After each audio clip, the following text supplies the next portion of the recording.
A very good morning to dear lecturer. I would like to present about the part I did, which is the introduction of our assignment. So the introduction is all about description of the destination area, including the size of area, history of the destination, types of activities that has been done previously at the tourist destination area. So first of all, I would like to give some information about the Terengganu state. Terengganu is situated in eastern peninsula Malaysia and is bordered in the northwest by Kelantan, the southwest by Pahang, and the east by South China Sea. Several outlying islands including Pulau Perancangan, Pulau Kapas, and Pulau Redang are also a part of the state. So Terengganu is divided into 8 districts, which is 8 districts, 99 mukims, and 7 local governments. So the divided 8 districts are such as Besut, Setiu, Kuala Nerus, Kuala Terengganu, Ulu Terengganu, Marang, Dungun, and Kemaman. Okay, and moving on, the history of Terengganu. Terengganu was the first Malay state to receive Islam. This is proven by the inscription stone, which is well known in Bahasa Melayu, which is Batu Basurat. The Jawi alphabet in the inscription stone prove that the arrival of Islam was first in Terengganu state. And moving on to the information about Terengganu, the language. The people of Terengganu generally speak coastal Terengganu Malay, which is known as dialect Terengganu. And this language or this coastal Terengganu Malay is different from standard Malay. While Chinese Terengganuans are predominantly Oklo people and they mostly speak Hokkien as their first language. And Indians of Terengganu are mostly Tamils, so their language that they talk is Tamil. And there is also Orang Asli languages in Terengganu, such as Batik and Semak Beri. Well, moving on to next information about Terengganu, the ethnic profile. Terengganu is one of Malaysia's most homogeneous state along with Kelantan. More than 95% of the population is ethnically Malay, but there are other ethnic groups such as Chinese, mostly Oklo, Indians, mostly Tamils, and Siamese and Orang Asli, which is in English known as Aborigines.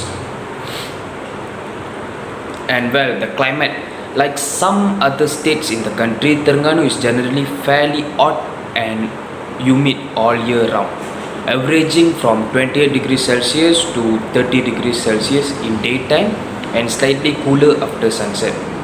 Well, Terengganu receives heavy rainfall when the northeast monsoon blows between November and January.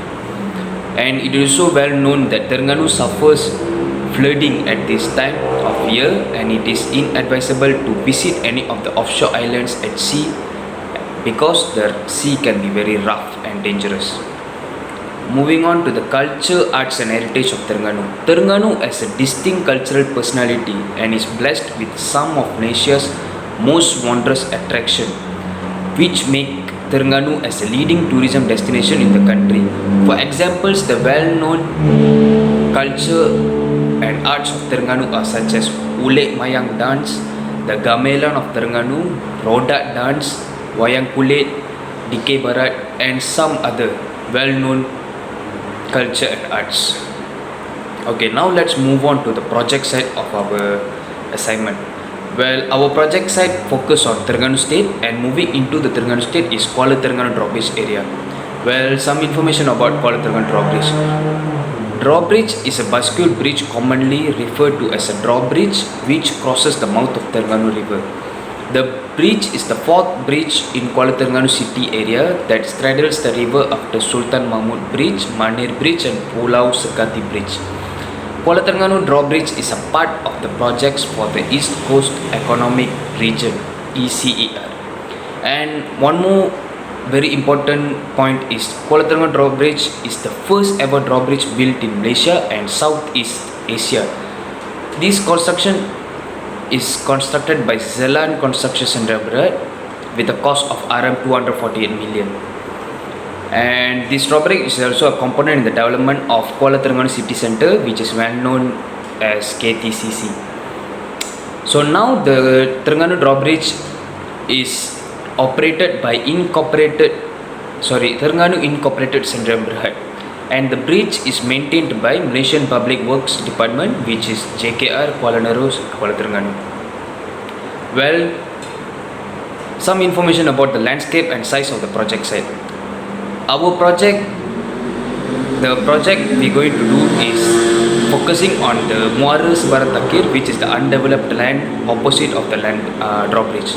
So the land size given to our team is 2 acres, which is 8,093.71 square meter. On this 2 acres land, we are planning to develop a project plan titled as Extreme Water Sports. Our project will be focusing on developing the 2-acre land with water theme park, extreme water sports such as jet skiing, zipline and volleyball, which includes with non-permanent accommodation and with other related facilities. Okay, now the final part of the introduction is types of activities which has been done previously at the tourist destination area. There are several activities which has been done at the Drawbridge area. Since the Drawbridge has been built, it is considered as the best new tourism icon. So lots of activities has been done before this at the area. So some of the well-known events are such as the number one, Ultron Kuala Terengganu New Year Run, which has been held from on 18th January 2020. And second is Led to the Langkawi. It is a multiple race event which has been held on 8th February 2020. And the most important thing about this multiple race event is the stage 2 of this bicycle race took place from Kuala Terengganu to Kerteh, and it crossed the Drawbridge, Kuala Terengganu. The third event is Drawbridge College Festival, which held from 28th to 29th September 2019, which is last year. The Drawbridge College Festival is all about racing, boat racing and water sports. In this festival, the Ulu Terengganu College team won the third place. And the fourth event is Drawbridge Tower Gallery open for public visit on 1st August 2019 till now. When the drawbridge has been built, the Skybridge Art Gallery has been opened for public and with a minimum rate of around 5 ringgit. And the final event of this is Terengganu Beach Carnival, 12th to 16th September 2019. Along the Drawbridge area, we can see the Miami Beach, and moving forward, we can see Batu Buruk Beach. At this Batu Buruk Beach, the people living in this area plan to organize an event, and this event called Terengganu Beach Carnival held at Batu Buruk. This carnival was organized by Terengganu State Tourism Department.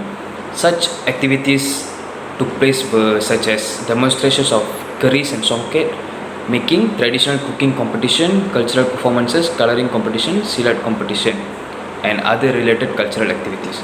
So these are such information about the tourism destination area we're going to develop, and the next will be about the coming forward plans on how to develop our area. So thank you.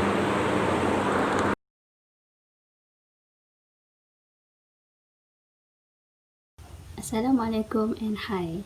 My name is Nurhazatun Najihah binti Abdullah, and I will present about concept and design for our new development.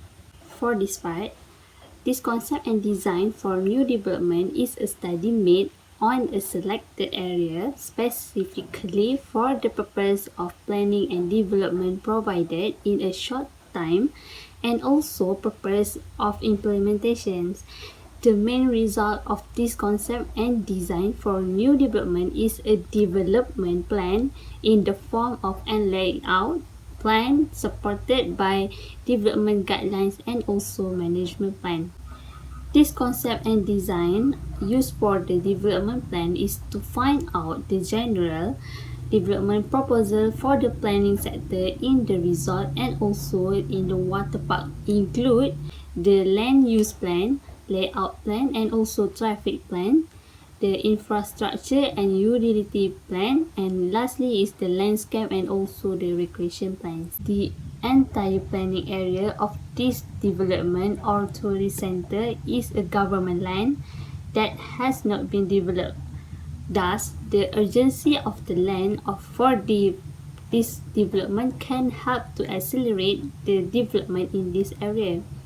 For infrastructure and utility for this area, the development here is close to Terengganu Drawbridge, and when crossing this bridge, there is a KTCC shopping mall and also a bazaar, which is Pasanita, where traders from food truck will gather in this area.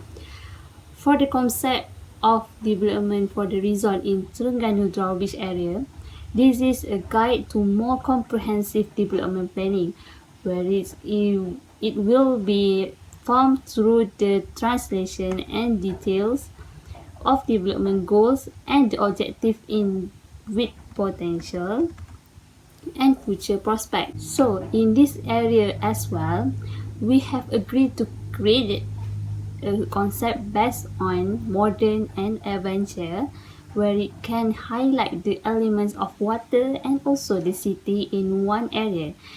These are the main components that support the concept of our development. As you can see on the map that I showed to you, so this is the road network with the concept of continuous traffic flow, which is there are two main entrances, two twin lanes, and the twin lanes is meet at 4 junction connecting to the road to the water park and also resort. Next, this is the water park, which is this is on the open space area, and the water park is our main attraction, and this is the recreational activities of the first water theme park in Kuala, Terengganu. And also they have an extreme water sport on the beach area close to the resort, which is have jet skiing, zip line and kayaking, while the inside of the resort they have a volleyball court. Next, this is our main entrance, which is on the first place. The first place is the water park entrance, and the next is our resort main entrance.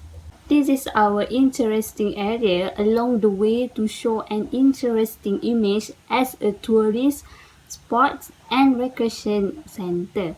So there are two main groups, which is on the resort and on the parks.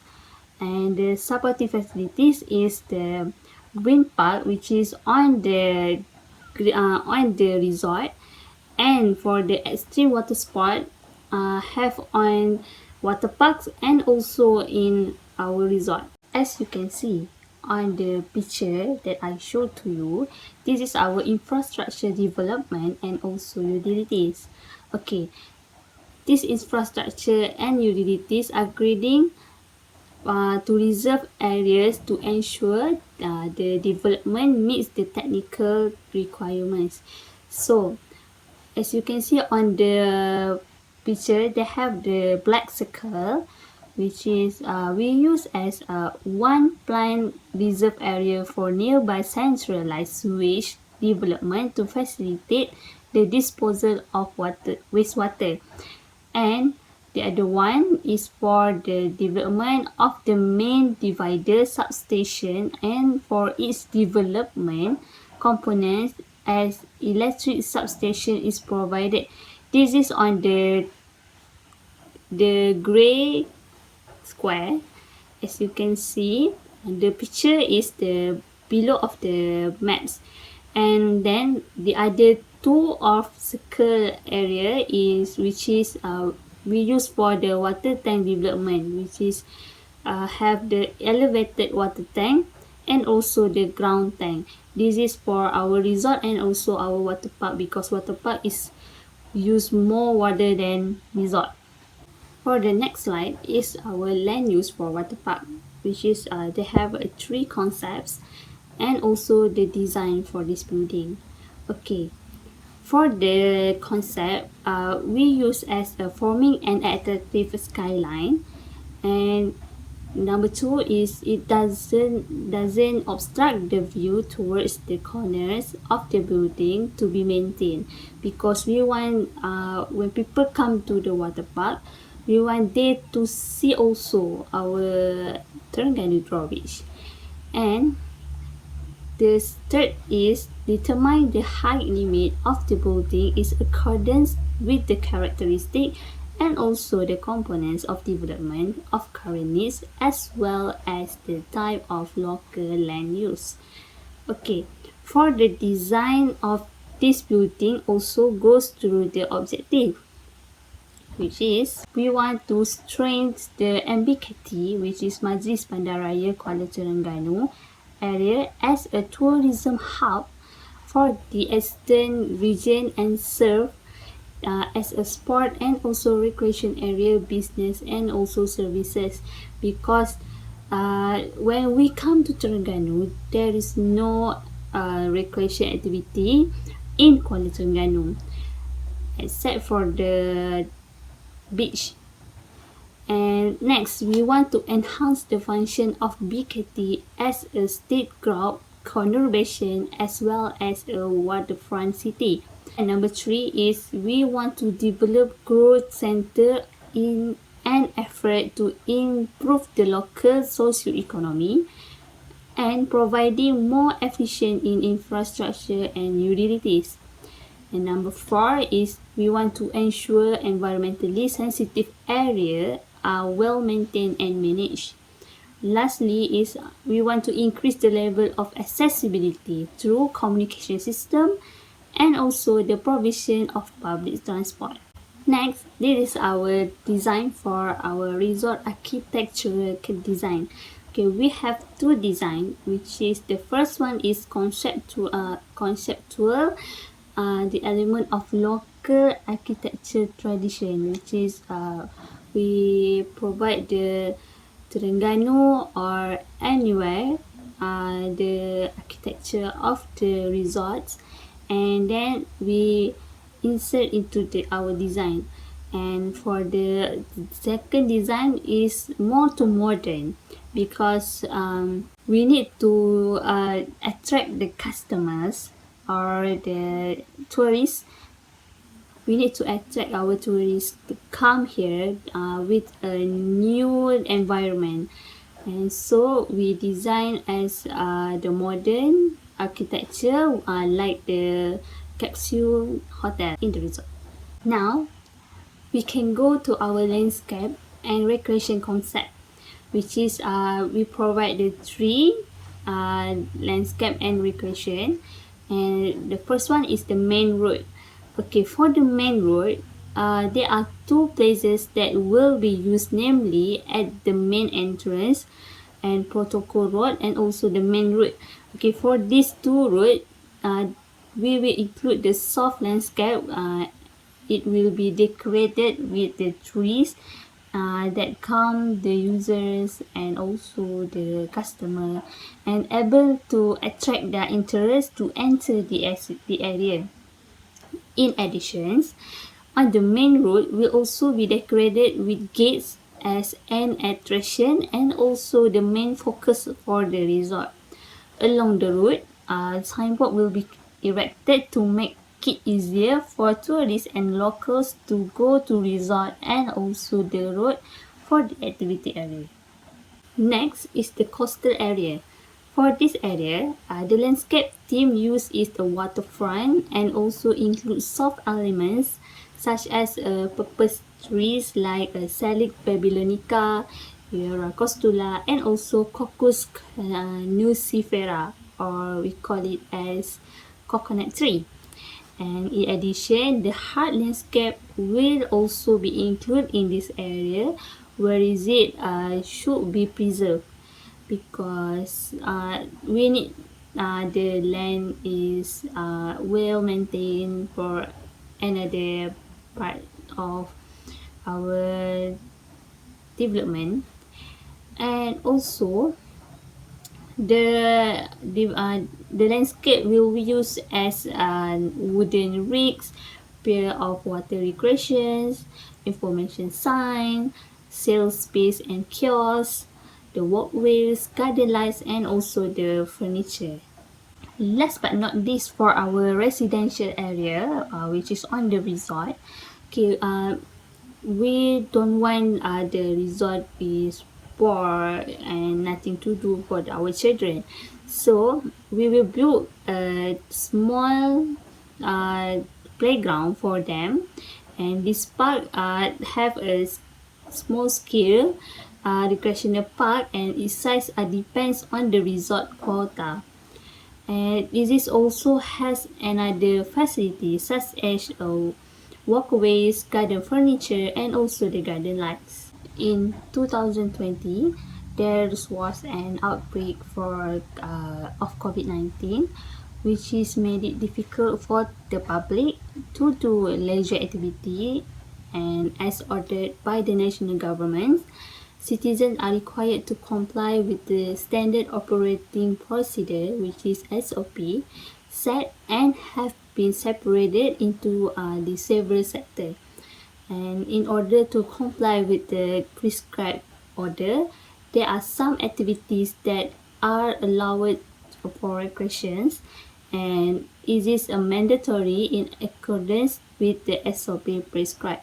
So our activity include the water sports, the team sport, and also the extreme or air sport, which is having swimming, jet skiing, kayak, volleyball, zip line. For the SOP, the operators of permits or sport bodies must comply with general management protocol, and same with the individual or our customer who come to our resort and also our water parks. So this is our standard operating procedure that we must follow, which is they have four we choose, and other than that are on the Ministry of Tourism, Art and Culture pages.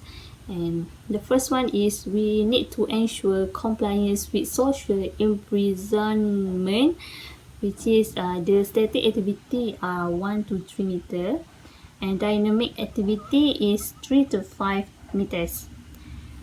And the second one is we need to make sure the QR code of My Sejahtera application is displayed at the premises or venue. Number 3 is we need to make sure user cleans themselves before doing activities, water sport, recreation at the pool.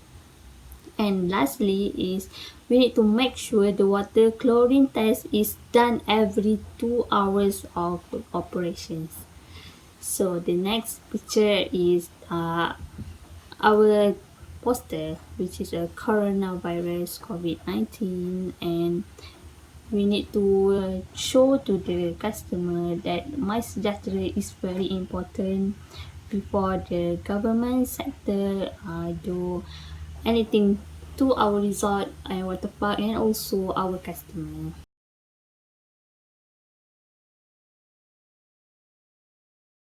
My name is Josephine Mary Pushpanathan and my metric number is 50057. Today I am going to present about SWOT analysis of Drawbridge development project. First of all, what is SWOT analysis? SWOT analysis is an development of a project which is based on decision-making method, and it is also designed for short-term and long-term strategies planning. This model consists of two metrics of internal and external factors, where internal factors consist of two, it is weakness and strength, while external factors are opportunity and threat. And it is also we can say as external positive and internal is negative. Now let's we talk about the SWOT analysis that we are gathered for our project. First, strength. In strength, we have find out 3 points, which is include strategic of the location, construction site accuracy, and provision of complete facilities. First, strategic location.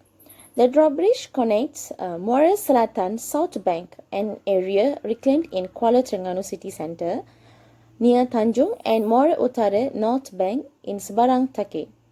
It is located between Kuala Terengganu to Kuala Nerus via the coastal road with unique view. And other than that, the site is so near to Kuala Terengganu city centre for make the tourists easier to go for shopping or visit other tourism destinations in Terengganu. And second is construction site accuracy.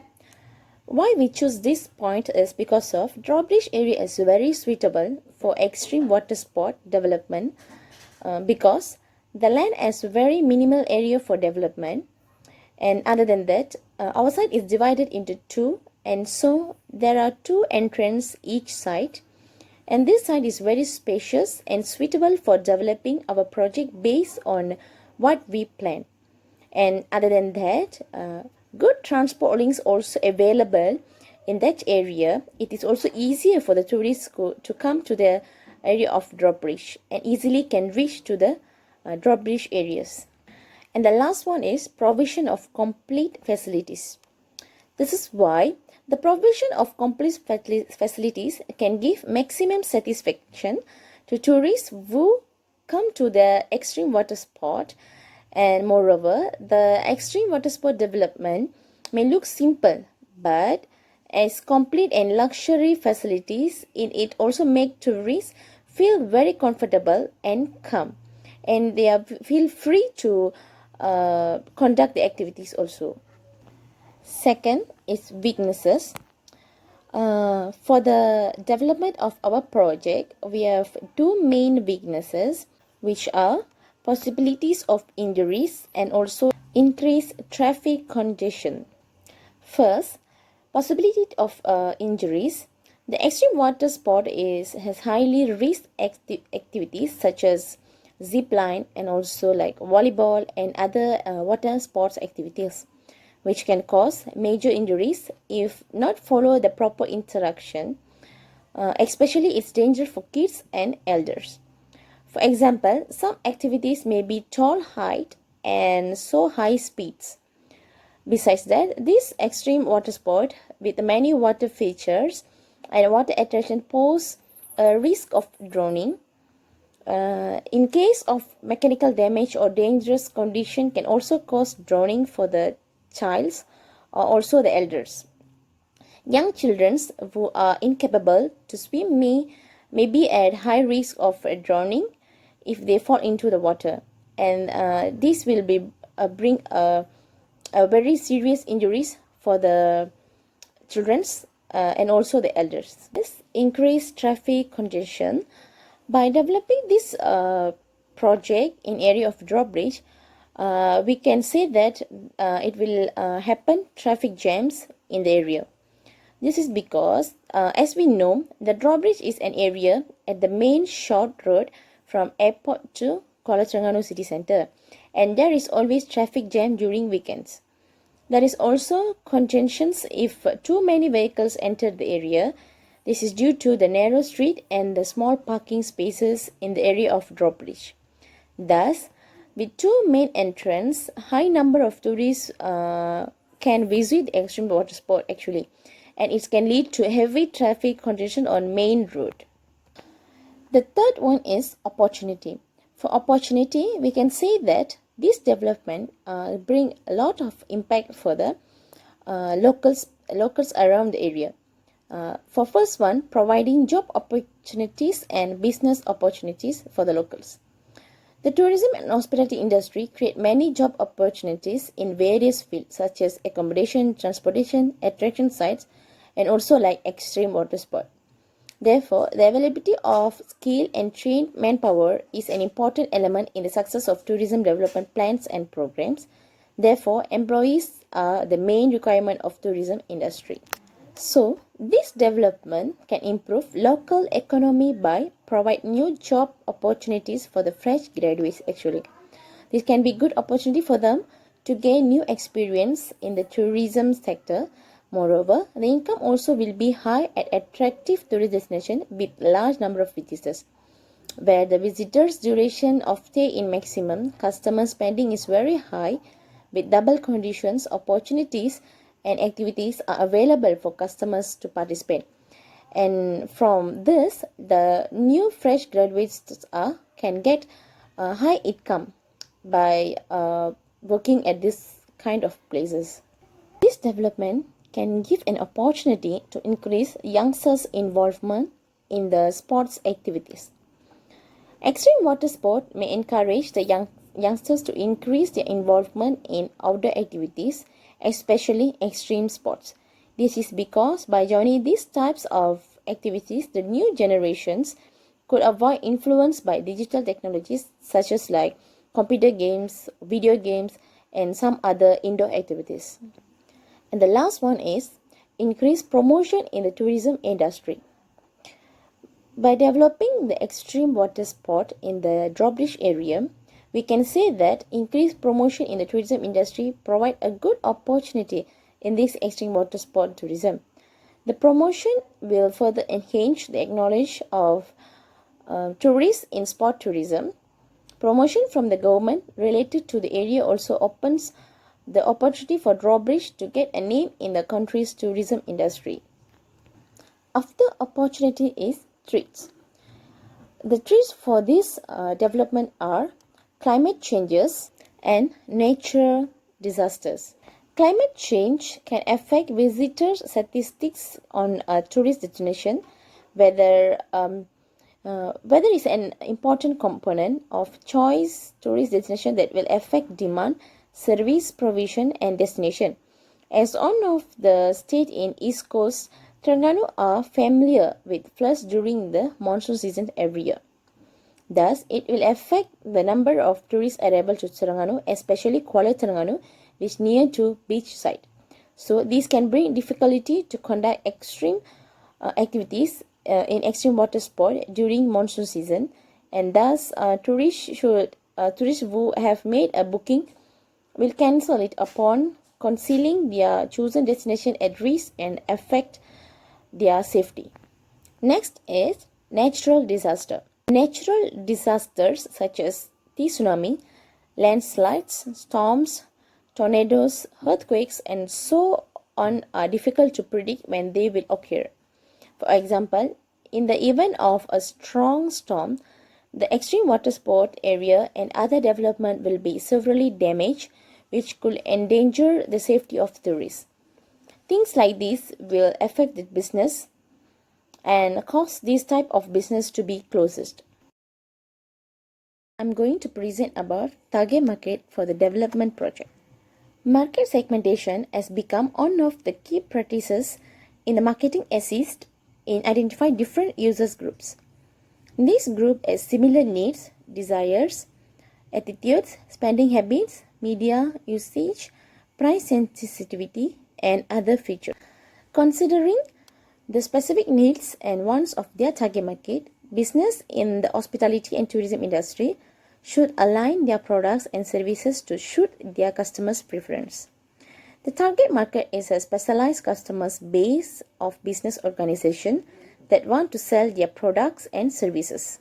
At most of the criteria often used to segment the consumer market are demographic, geographic, behavior, and psychographic. First, geographical segmentation. Actually, it's a method where it is divided the market into different geographical units. Geographical segmentation is a method where it divides the market into different geographical units or groups based on locations such as by region. Other than that, state, district, city, or housing estate.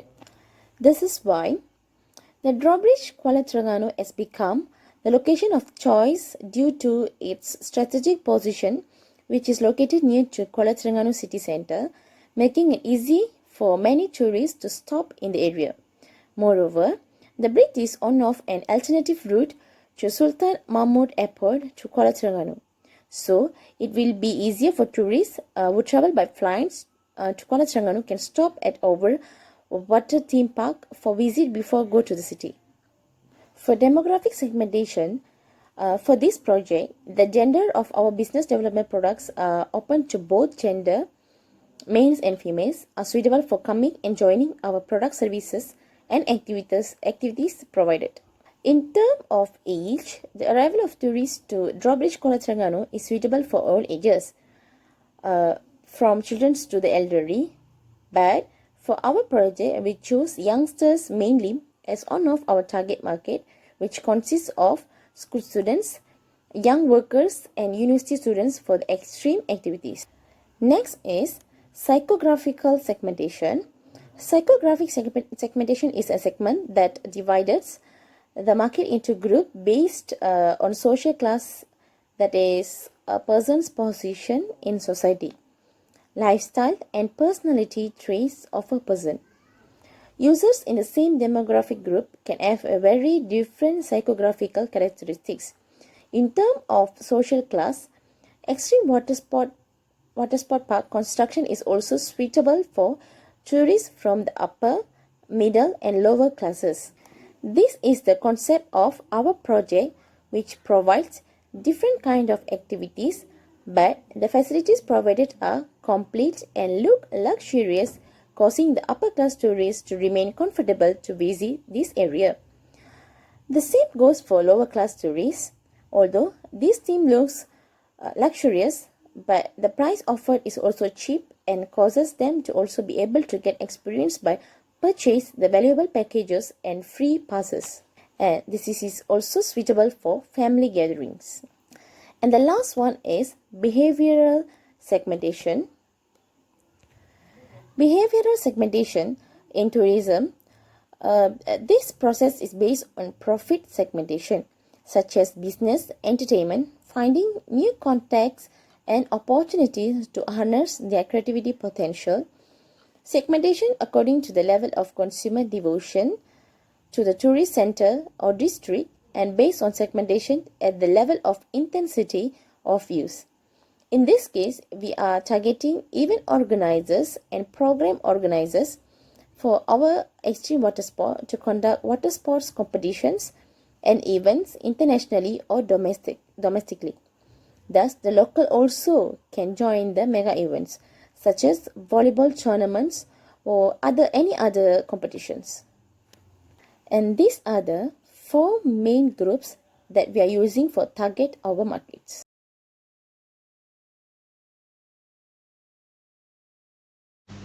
Hello there, and thank you for tuning in. Today I'll be presenting about the impacts of tourism development in hopes to shed some light on the potential impacts that might occur as a result of future development for the Drawbridge, Terengganu area.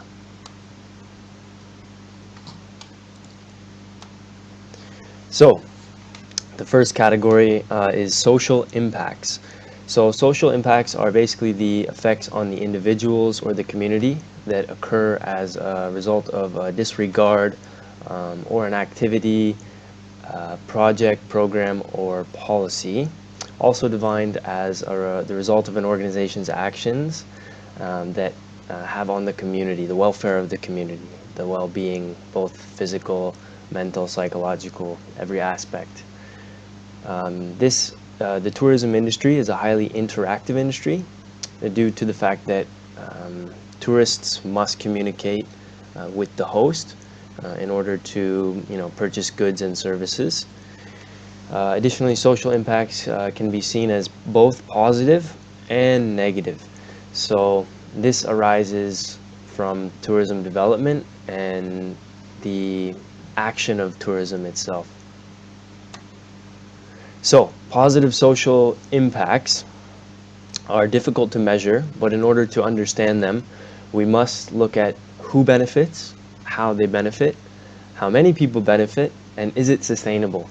Can it last over time? Will it last over time?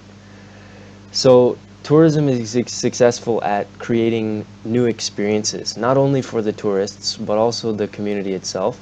So, people can have experiences with festivals, events, historic sites by visiting them, monuments and landmarks, museums, national parks, wildlife sanctuaries. All of these places listed here provide lasting and memorable experiences that can improve satisfaction not only for tourists but for the local community as well.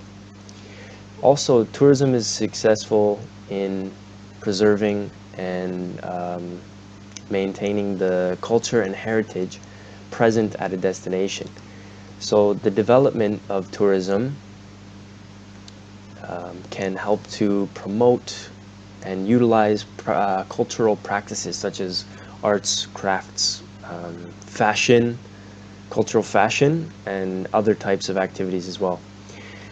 Lastly, to strengthen communities, so like the social services is a positive social impact, meaning bringing people together for events such as mentioned before. These different types of experiences bring people together and allow basically to foster a positive vibe, right? So it helps to connect people. It also creates jobs, so new employment opportunities for the locals, which improves their happiness overall and their satisfaction. New infrastructure also is another thing that occurs and has a social impact on the people because they're more pleased with the function of the community. So maybe new roads, new airports, new developments in general can make life easier for the locals as well. And lastly, diversification of the community. So this referring to the introduction of other cultures, values from outside, sort of mixing together can form new restaurants, for example, so different types of cuisine, and you can learn, the locals can learn about other cultures and engage in other cultural activities, maybe that are introduced from tourists originally and become part of the community in the long term. So negative social impacts include rising crime rates. So basically when there's more people and money that's concentrated into a small area, crime is inevitable. It's certain to increase, especially because tourists are generally easy targets because they're unfamiliar with the area and sort of ignorant as to what things are dangerous and what they should and shouldn't do in such areas. Next, social changes. So changes to the morals and behavior of people, especially the local community. Because of, again, when large groups get together, they have different values, this can cause conflict. Also, bad habits can be generated as a result of tourists. So sometimes tourists carry with them like a party mentality and bad habits like drinking alcohol, carrying on, maybe using drugs. So this can affect the local community, especially the youth. Which also affects the way that they perceive this, maybe to be attractive, can make them influenced by it and want to change the way they dress and even affect their spirituality. So if they're religious or sort of conservative, they can become more sort of secular in their mindset, so acting out and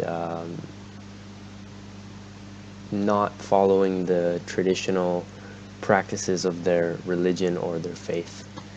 Lastly, destruction of heritage. So cultural practices, landscapes, natural and built, and knowledge and identity of the community can all be impacted by this tourism development, by future tourism development or new tourism development. Basically because of the lack of inclusion of the local people when making plans for development or carrying out certain functions of the industry. Also an absence of sufficient or suitable introduction to the culture and heritage itself can result in ignorance from tourists, causing them to act improperly and maybe disrespectful to the maybe sensitivities of the heritage or culture there in the said destination. Also poor management and promotion. of the locations with the significance to heritage. So if the significance is not communicated, then sometimes this can again lead to ignorance and improper action, as well as misunderstanding. Okay, next we'll move on to environmental impacts. So any alteration or effect on the environment, regardless of whether detrimental or helpful, coming about as a result of services, activities, and products. So a large number of these effects are connected with the development of new attractions or infrastructure. So for example, streets, air terminals, industry offices, hotels, eateries, shopping centers, golf courses, marinas, etc. All of this development can negatively impact the environment, or maybe it can work to sustain the environment and help with conservation or preservation. The tourism industry relies very heavily on the environment, so without a beach, there's no beachfront, right, for the tourists to enjoy. Without trees and forests, there's no hiking paths through the mountains, for example. You get the point, right? It's very, very dependent upon the environment that the tourism industry is. So positive environmental impacts are few, but mostly they work towards raising awareness with people as to methods of sustainable tourism. So basically what you can do as a tourist to help preserve the environment, mainly reducing usage when traveling, and being aware of your physical impacts on said landscapes as well. So it's important to bring to light these issues so that we can find ways or create new ways to solve such problems. So next, realization of our dependence on the environment. So as I mentioned before, the dependence on the environment for tourism is so great that without it, the tourism industry would pretty much fail, because we need the environment for everything, for most attractions, even for maintaining our infrastructure. We need the environment, right? Also, so coordinated initiatives and activities for preserving the environment, such as cleaning beaches, restrictions for max capacity, and use of renewable energy, and educational demonstrations are all ways in which awareness is raised and preservation is encouraged. So negative environmental impacts. Now, the negative environmental impacts of tourism development are definitely substantial. Pollution, soil disintegration, contamination of the oceans, increased stress on endangered species, destruction of habitats, rising susceptibility to woodland fires. These are all areas that the environment is impacted by tourism development. Also, strain on water assets due to scarcity of water resources that arises from a lot of waste of water and overusage of water. Mainly golf courses are one of the examples of an attraction that uses a substantial amount of water and wastes a lot of water. Also, influxes in tourist arrivals for destinations can cause overuse of the resources, the natural resources for the community during the peak seasons. So also driving neighborhood populaces to fight for the utilization of basic resources. This means that the local people basically are stuck without basic resources because the tourists use it all up and they are forced to fight with each other. Okay, destruction of animal habitats, as mentioned previously. Because of expansion and development, animals are forced from their natural habitat, which can lead to their death, or even maybe them residing in an area they normally wouldn't, which can become a disturbance or to the people living there. Okay, economic impacts. So tourism is considerably one of the biggest contributors to the economy around the world. So I think it's about 7% of GDP globally. So it's a big contributor to the economy. Positive financial effects are the reason actually that most destinations start to develop tourism infrastructure or attractions. Tourism has a reputation of economic importance in the business community and people in general, so that this helps to aid in assisting the industry to gain recognition and more advantageous policies, so government policies that support tourism development. Monetary impacts of tourism development are considered as a significant point of discussion. So for the state, regional, and local government planning for economic expansion. Positive economic impacts include foreign exchange. So certain currencies have much higher worth than others. And so destinations will try to target tourists from particular areas.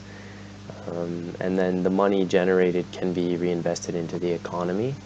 So improving public services, which we'll talk about in a minute here. Contributions to the local government. So of course taxes from the workers who work directly in the tourism industry, and even those working indirectly in other sectors that have rises in business basically because of tourism.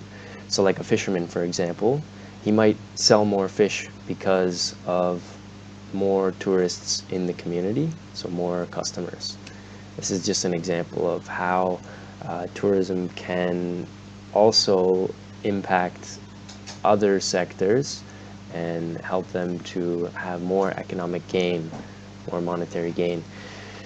All right, so goods and services sold to the travelers, to tourists, are the source of indirect contributions as well. So anything that the tourist buys or from the local community will directly benefit the economy.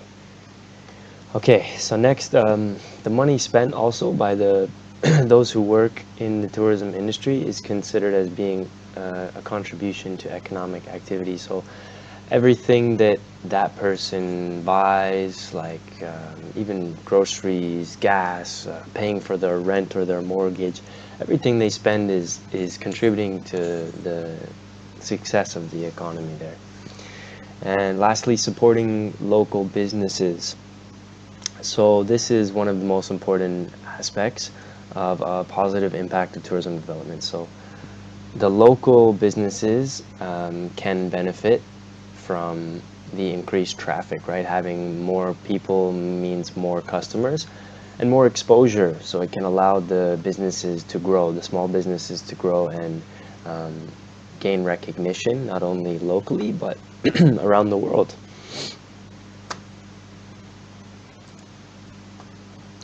Okay, negative economic impacts. So these are also quite vast.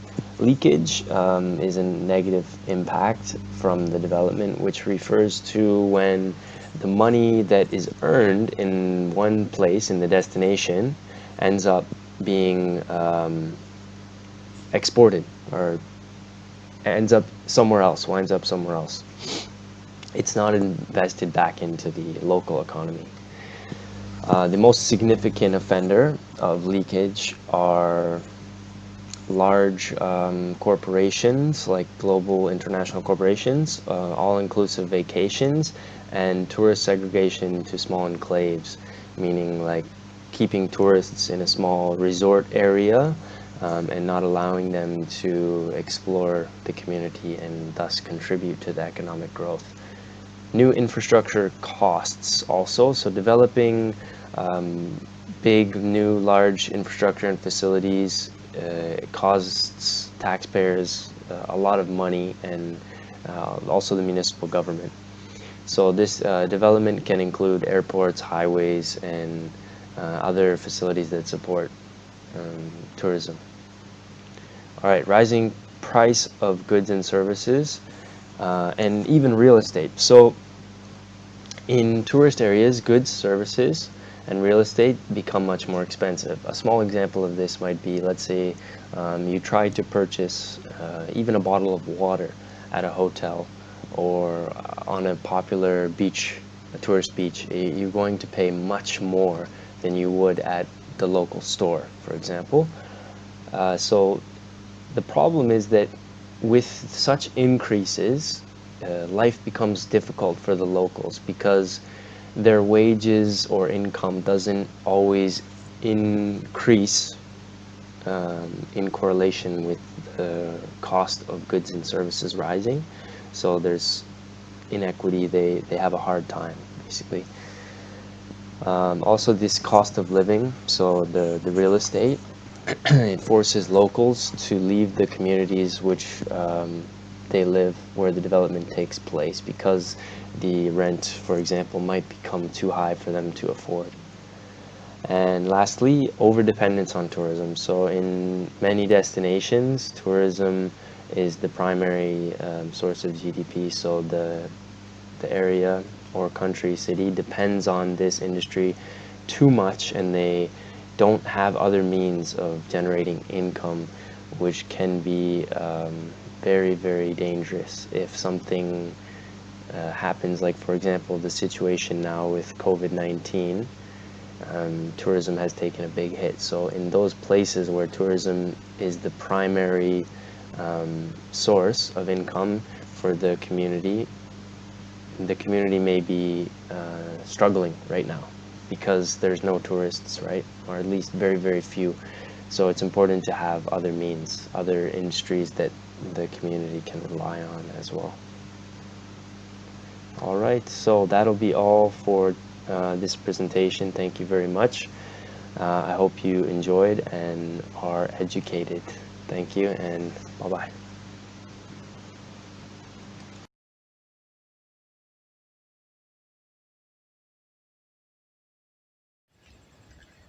Hi, my name is Jeevanandini Ramajayam, S51620. I'm going to present about technique to overcome the negative impact. As we can see, so many trees are being destroyed to build a destination for tourists. Development of tourism area has created a demand for facilities and services including water, electricity, telecommunication, and accommodation. To meet these demands, a lot of land are being destroyed. Because of the destroying the lands, such as destroying the habitat for flora and fauna, air pollution, changes in soil nutrients. So to overcome the negative impacts such like the example I given such now. So the first one is tourism carrying capacity. It's mean maximum the number of tourists may visit a tourist destination at the same time without causing the distractions. Another way to control the number of visitors is managing effect of tourism traffic. Each destination should build a clear parking strategy, park and reach scenes. Sometimes a place being crowded because of the tourists are making a traffic jam inside the destination. So to clear out the problem, they should build more parks and roads with board rules so they obey the rules as they carry out their activities as written. The second one is the code of a product. The code of conduct, such as they prepare some of the board rules at each of the places, so the tourists obey the rules. At the same time, it provides necessary information for the tourists. The third one is about environmental impact assessment. It is an essential planning mechanism for preventing environmental problems due to an action. Before a project going to be start in the a site, they should explore about the sites and such as investigate the sites are danger or safe like for the tourists. Another is they should consider about the sources of the water and how they are processing out from the destination place. If they are building a project beside the seas, so they have to ensure the sea coastal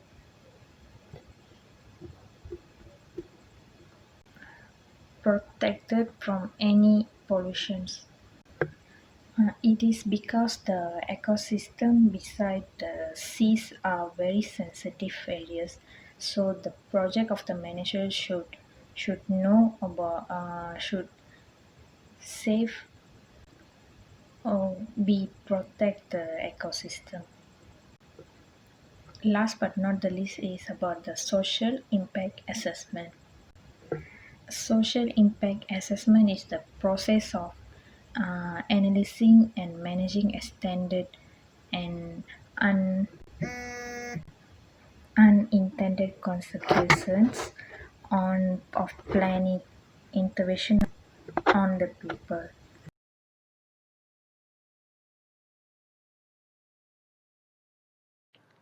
Okay, for the conclusion, to conclude that tourism in Malaysia is a significant engine of global economic growth. The tourism industry in Terengganu is experiencing a strong pace of expansion, led by a burgeoning middle class in Malaysia. Growth in international tourism spending and concerted government campaigns to support incredible Malaysia. Tourism is the best vehicle for developing world like Malaysia, which is on the road to modern economic development through substantial economic change. Okay, for the Indian coastal zone area have high potential to be developed, which is implemented by the state of Terengganu on the now, and the result support various policies as well as the design for the long-term make a coastal beach as between modern economic state. Result discussion this paper has given one or rough picture of position of real potential of the coastal beach in the context of Malaysia as well as position in the glass ice of some western country. As way of the sentiment, the Royal Party should give special emphasis for the realization of all desired content in the related document. For the development result at the beach zone has changed the pattern of land use in southern without the maintenance and design of the perfect. Despite the problem of landslide and change, the coastline is still not stable. But if left unchecked, this matter carry over. Worry this problem will be even greater and a little as much as affect process this tourism in the beach zone will get destruction of habitat wildlife, landslide at the beach, pollution of the seawater and vegetation. For this development at the uh, at Terengganu, this may be good thing for the Terengganu for tourists to more come to Terengganu uh, to visit Terengganu and know the culture of Terengganu. So that's all for the project presentation. Thank you.